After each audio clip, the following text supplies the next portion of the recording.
warai ya dadi wong alim. Kempung malam piro? Malam 22. Selikur. 22. Piro? Yes. Yes. Anggap bae Lailatul Qadar ora usah darani ganjil. Sing darani ganjil ya sapa? Aneh-aneh. Lailatul Qadar ya mulai tanggal 1 Ramadan. Malah ulama sedarani mulai ruwah. Iso wis ke ruwah wingi. Wis bar. Wong kula sering tol Lailatul Qadar kadang mulut, kadang Dzulhijjah. Kula kan jenisnya on time. Kaya wong melarat, dene dhuwit pendak entuk THR. Nah wong marang pangeran ya sawal selo besar ya entuk napa? Lailatul Qadar. Mergo Lailatul Qadar iku malam diturunane Quran. Quran itu turun Ramadan tok apa tau Sawal ya? Sawal ya tau, Dzulhijjah tau. Dzulhijjah tau. Bolak-balik al-yauma akmaltu lakum turun apa? Bulan apa? Dzulhijjah. Kowe ku mari amatir, itu angel terang. Sing darane Lailatul Qadar iku malam diturunne Quran. Quran turune iku piro? Ya macam-macam, Ramadan nggih bolak. Balik. Tapi ana kelas-kelas premium, ana kelas umum, kelas umum wis pokoke Ramadan. Sing ganjile dipilih salah sitok. Dadi iku pembatasan apa? Nah, Quran dhewe turun coba surat paling terkenal, ayat paling terkenal al-yauma akmaltu lakum turun tanggal piro? Tanggal 9 Arafah Dzulhijjah ne haji wada. Padahal ta'rif Lailatul Qadar apa unzila fihil Quran. Ya tapi ilmu ini mari debat biasa. Umumnya wong ora takoki wong Gus nuzul Quran tanggal piro 17. Lailatul Qadar tanggal 21. Ya jare nuzulul Quran yo pas Lailatul Qadar. Wong-wong lak muni bingung nang wong. Nah aku sih ra bingung. Lha kok ora tau mikir jajal. Nuzulul Quran sing resmi ning kitab-kitab tanggal piro? 17. Lailatul Qadar tanggal. Padahal Lailatul Qadar disifati apa? Malam turune. Roh, nek ora tau bingung ngono. Wah, ana kadang ngirim wong goblok, wong kok ayeme ngono. Ora tau mikir. Aku gumun goblok-goblok. Dadi ana ilmu paradok barang ya tenang, ya santai. Padahal ya tak bedhek ya nuzul Quran tanggal piro sing resmi cara kitab-kitab. 17 Ramadan. Lailatul Qadar sing resmi 21 nganti 29. Terus Lailatul Qadar iku wulan apa? Wulan diturunkannya Al-Qur'an. Berarti tanggal piro? Bocah dijak pinter ya kan inna anzalnahu fi lailatul qadar. Saya tak tahu. Nuzul Quran tanggal piro? 17. Lailatul Qadar. 21. Terus Lailatul Qadar ku malam diturunkannya Al-Quran turun tanggal 17. Berarti Lailatul Qadar tanggal ada dik. Ora tau eskal yo gumen mek wong-wong. Ya kok penak wae. Mulai dadi wong alim loro, Kang ora usah mari eskal. Ngatuk dadi wong bodho penak. Pokoke nuzul Quran piro Kang 17. Lailatul Qadar 21. Lha jare Lailatul Qadar bulan 7 Quran kok beda tanggale. Kan gak tau ge mikir. Alhamdulillah. Tanggalan.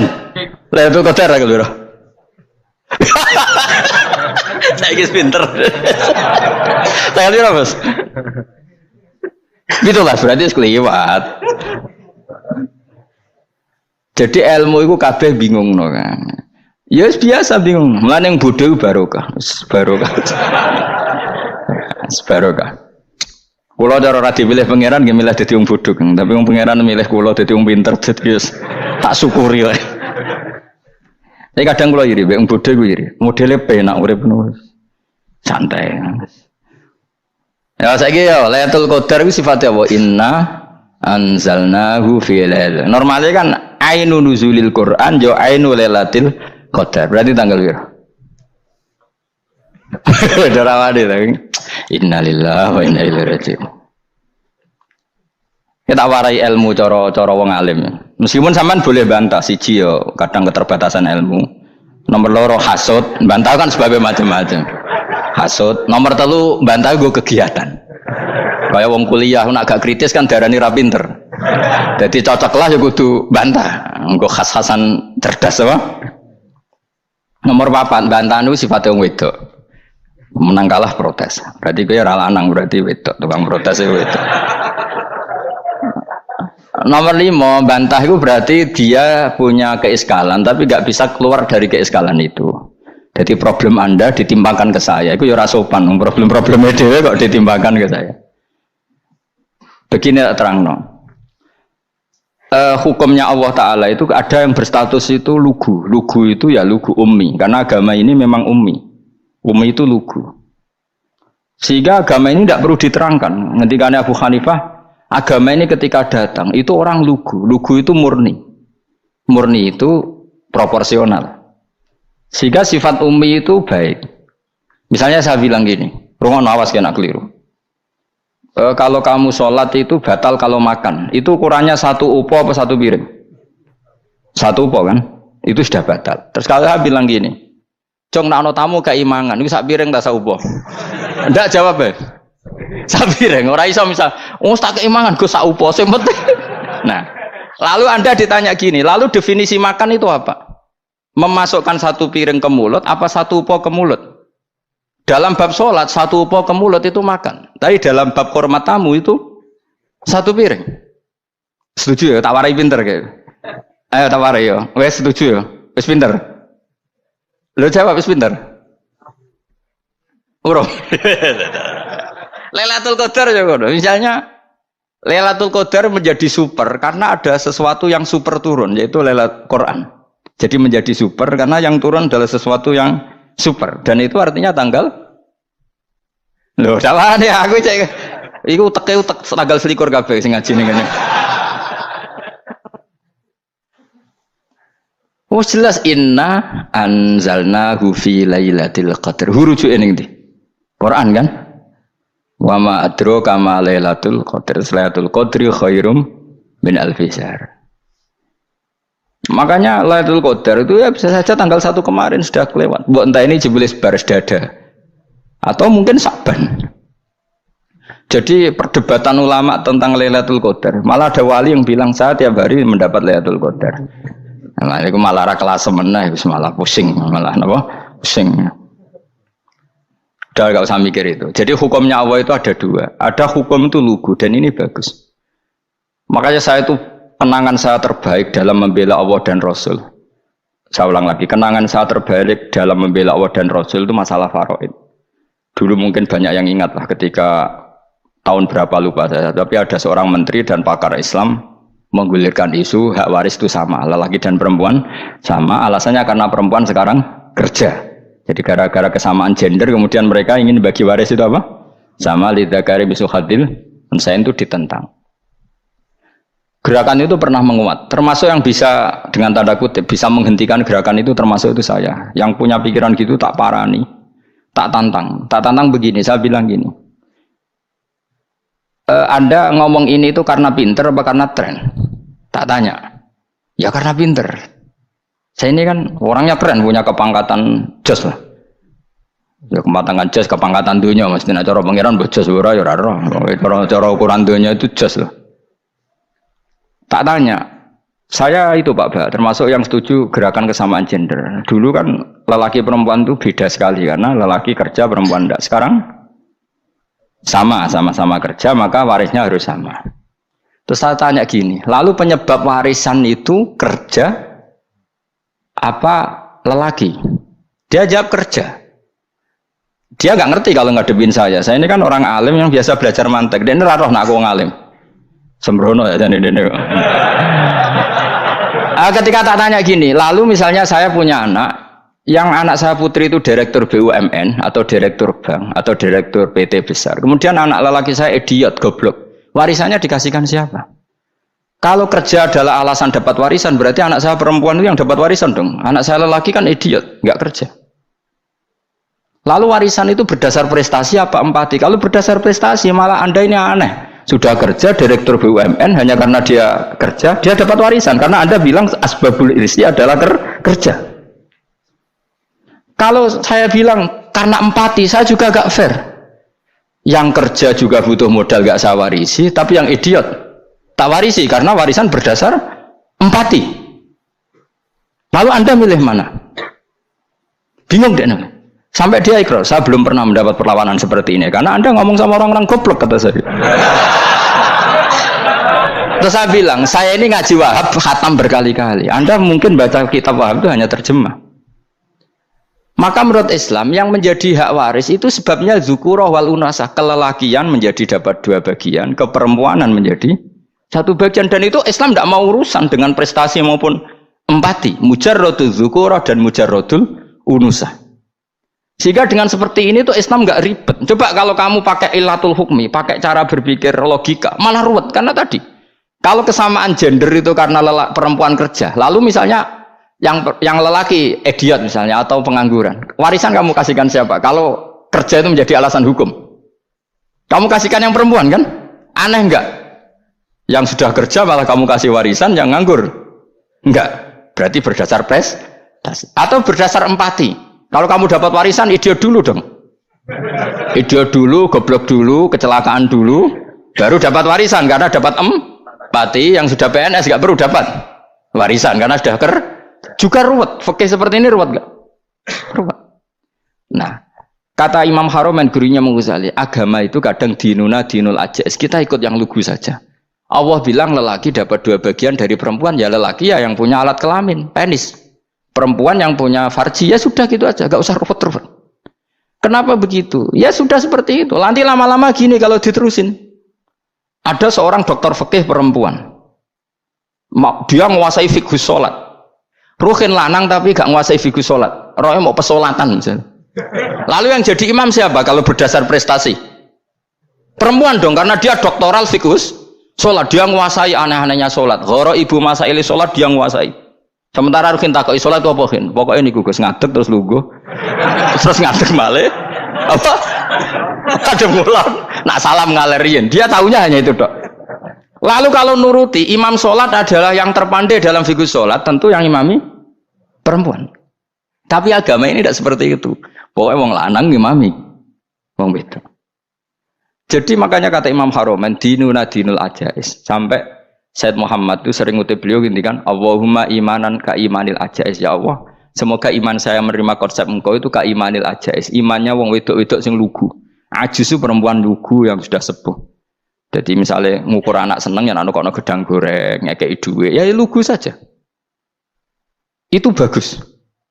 Daripada kamu pakai argumentasi, karena argumentasi ini sebetulnya kelihatan cerdas, tapi ada kebodohan masif. Karena tadi, kalau hak waris kita otak-atik dengan prestasi, maka yang pro empati akan protes. Paham ya? Masa yang sudah kerja dikasih banyak, yang idiot enggak? Tapi kalau berdasar empati juga aneh.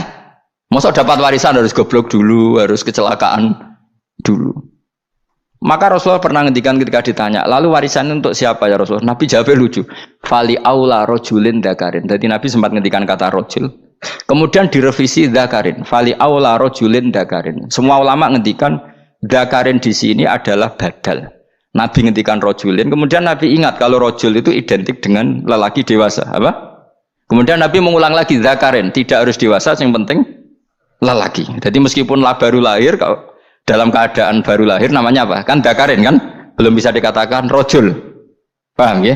Nabi ngulang 2 kali. Fali aula rojulin dakarin.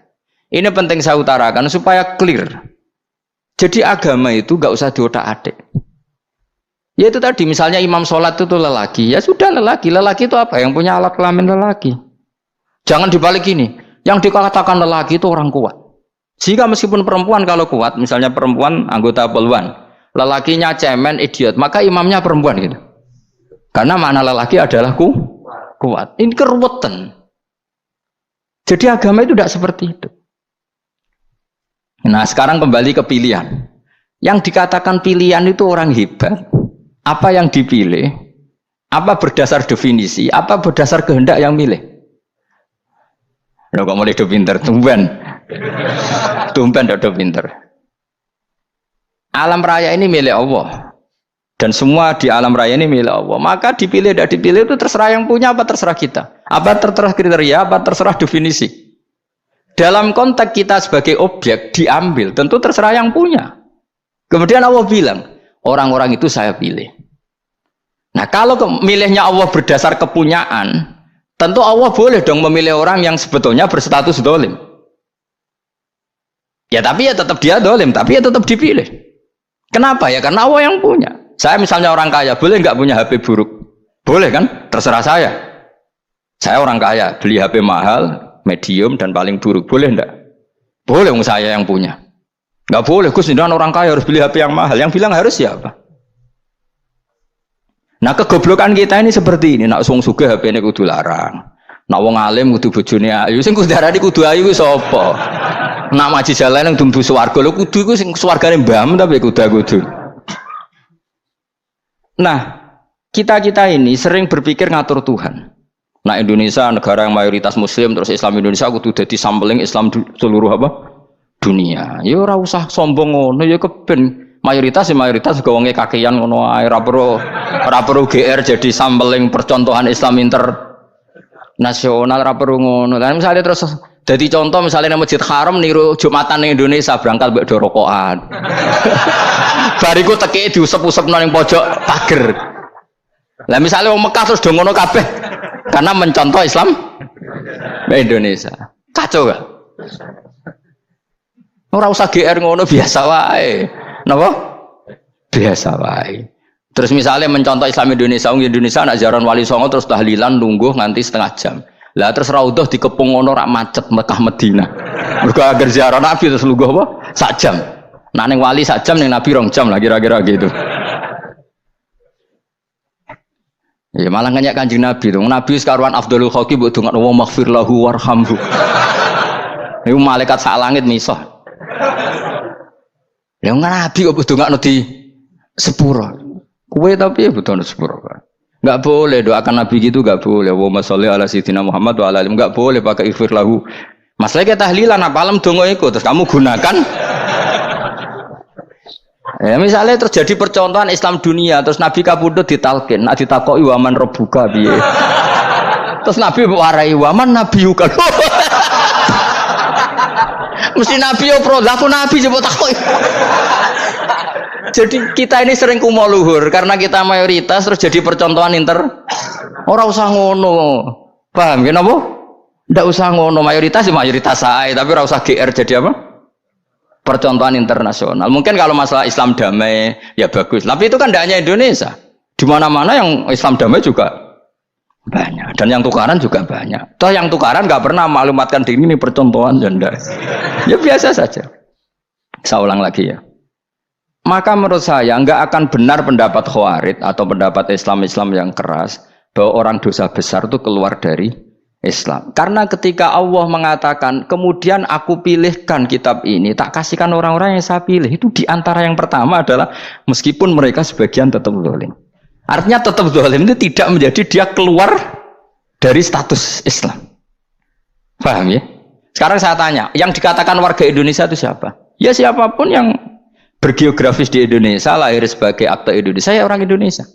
Kemudian ada yang penjahat, ada yang maling, kita penjara. Apa dia keluar dari kebangsaan Indonesia? Enggak kan? Sama ketika orang Islam menjadi zina dan fasik koruptor, keluar dari Islam enggak? Enggak. Karena Allah tetap bilang faminhum. Apa? Faminhum. Jelas ya? Wes kayak ngarah Khawarij. Kenapa? Kalau Khawarij cara berpikir itu ekstrim. Setiap dosa besar itu mengeluarkan orang dari status Islam. Oh, itu bahaya sekali. Karena nanti kalau itu iya, kita akan kehilangan banyak orang nopo Islam. Makanya Nabi nanti ngendikan, saya berharap yang nanti masuk surga dari umatku itu separuh, 2/3. Itu kata ulama-ulama. Kalau kita pakai mazhab Khawarij, orang Islam itu tidak sampai 1/3. Karena banyak yang keluar dari Islam. Duwe keris gak Islam, duwe akeh ra Islam, nglakoni jimat gak Islam, nyekel patok gak Islam, dosa gede gak Islam, korupsi gak Islam. Terlalu banyak yang kita usir dari Islam. Lalu kita ngusir atas nama apa? Coba. Kalau atas nama Tuhan kamu tidak Tuhan. Atas nama wakil Tuhan, Tuhan tidak pernah mewakilkan ke Anda. Orang-orang mandate. Yang kita tahu dari Quran ya ayat ini, tsumma awrasnal kitabal ladzina astafaina min ibadina. Kemudian kitab ini tak kasihkan orang-orang yang saya pilih, dan orang yang saya pilih itu faminhum zalimul li nafsi, dan sebagian dari itu adalah orang zalim, dan itu jelas bagian dari itu. Artinya keluar apa masuk? Keluar apa masuk? Masuk. Meskipun ya yang zalim tetap berstatus zalim, kayak warga Indonesia, ini semua warga Indonesia. Paham ya? Yang maling ya tetap warga Indonesia, meskipun ya tetap maling. Jelas ya? Betul nanti orang gitu. Makanya ahli sunnah itu pendapatnya falam nukafir mu'minan bil wisri. Kita tidak akan mengkafirkan orang mukmin hanya karena melakukan dosa. Kenapa ya? Karena Allah bilang faminhum setengah sangking itu masuk bagian. Dan itu luar biasanya Allah disebut istofaina. Tetap orang-orang pilihan. Maka ini penting saya utarakan supaya kita ini tidak sok-sokan ya. Terus yang zalimul nafsi pun potensi dimaafkan sama Allah. Asal dia tobat, dan tobat itu sama Allah nggak ada batasnya. Malam yuhur kiri sampai apa? Nafas apa? Terakhir. Dan kadang orang itu sebetulnya nggak niat tobat, cuma ada perilaku tertentu sehingga dadian Allah itu simpati. Itu juga banyak yang diterima tobatnya Allah. Makanya kata ulama-ulama itu, istighfar itu tidak syarat diampuni. Yang menjadi orang terampuni itu kehendak Allah.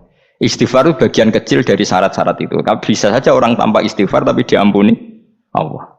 Misalnya Allah dawuh wa yaghfiru ma duna dzalika limay yasha. Itu bukan limay yastaghfir tapi limay yasha. Contoh masyhur kan, kamu pernah dengar kan, ada orang nakal itu, Mumisa itu ya kira-kira lonte atau apalah.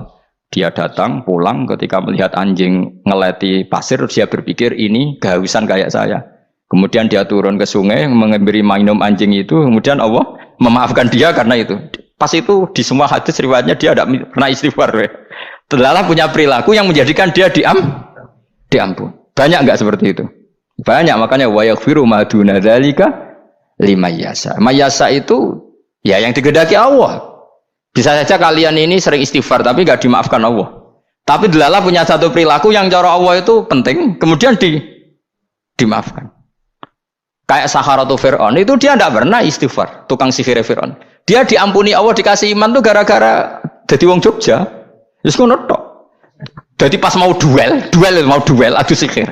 Iku dalah dekne mendingan ya. Qalu ya Musa imma antulqiya wa imma annakuna nahnul mulkin. Monggo jenengan riyen napa kula riyen. Dadi gara-gara dekne didikan Jogja niku. Lah wong ape duel, mestinya tarung itu semakin cepat mengambil kesempatan kan semakin menang. Ini sudah jelas tarung. Ngapunten jenengan riyen napa kula. Lha iku pangeran itu terus simpati. Wong kok sopane ngono apa?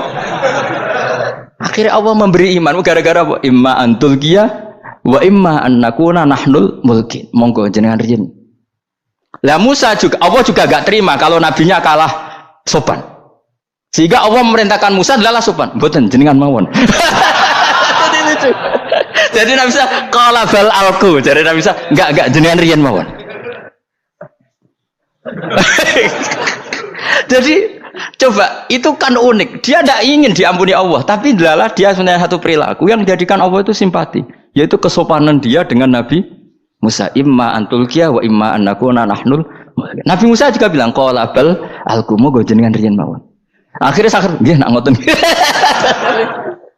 Makanya Firaun itu mangkelnya bukan main. Ketika pertunjukan itu akhirnya kan Saharatu Firaun kan kalah. Setelah kalah langsung iman. Maka kata Firaun, ini jelas Musa itu guru kamu. Cuma pura-pura saja kamu pro saya.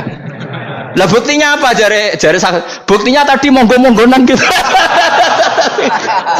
Makanya Firaun bilang innahu lakabirukumul ladzi 'allamakumus sihr. Wah, iku mesti Musa iku gurumu. Padahal dia gak kenal sama sekali. Cuma gara-gara monggo-monggonan tadi itu akhirnya terus pikirannya Firaun. Wah, mesti wis kenal suwi, mau gayane tok. Mergo gara-gara monggo jenengan riyen. Mboten monggo jenengan.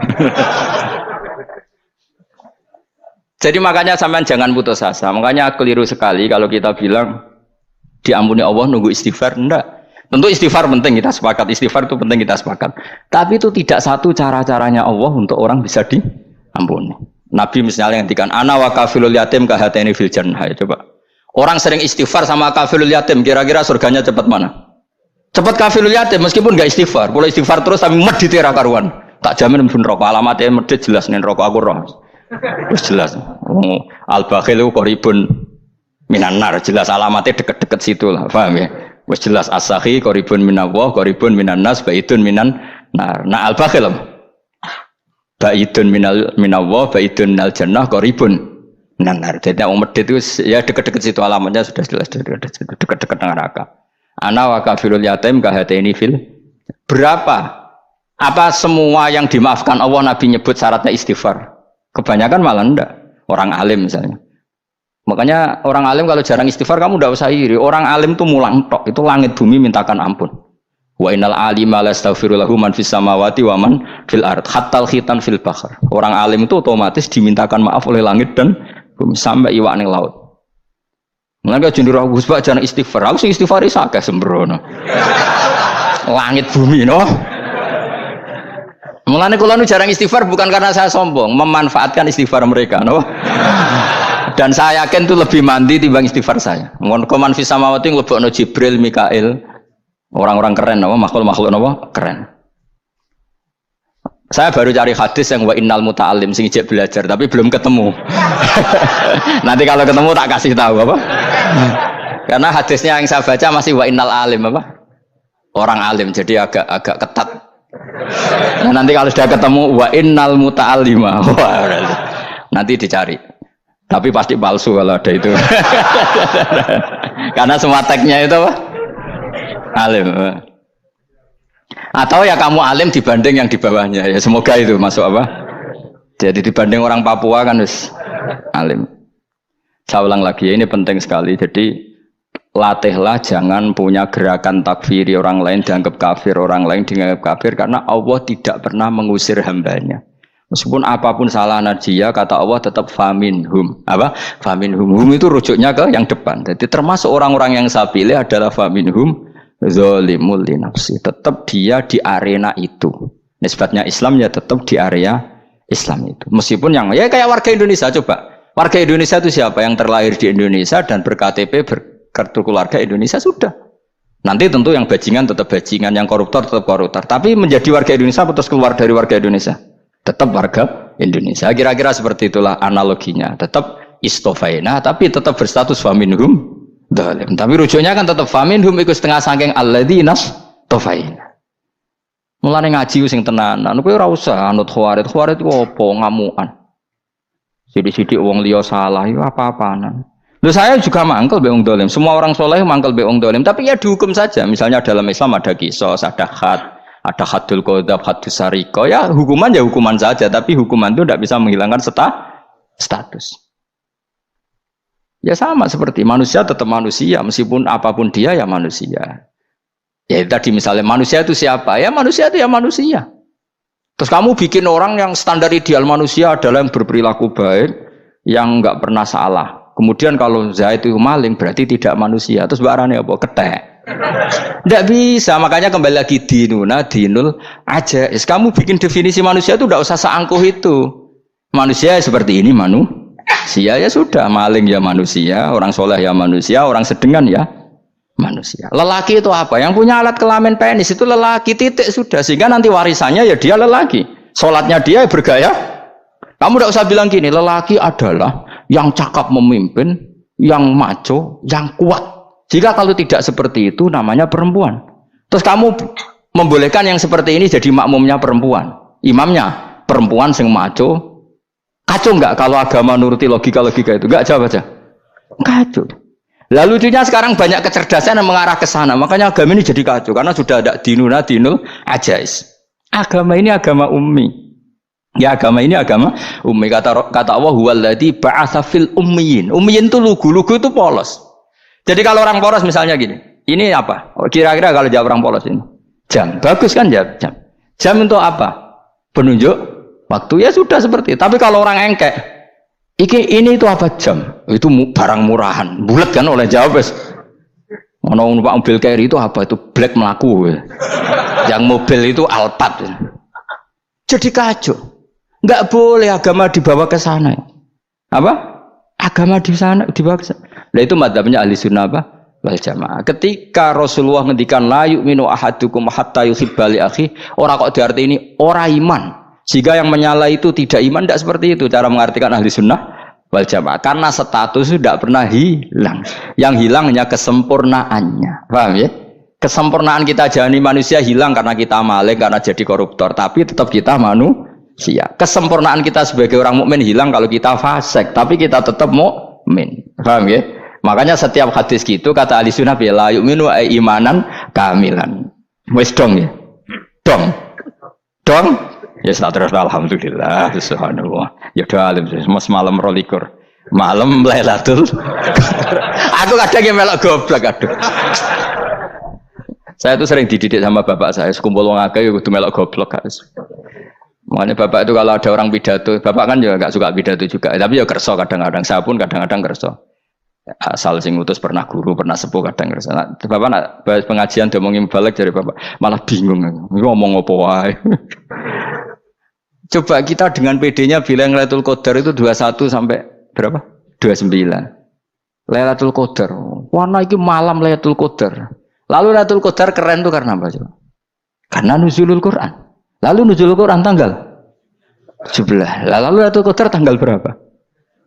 Oh, ada nih. Alhamdulillah. Tapi ini jangan jadi keiskalan yang masif itu sudah difitnah.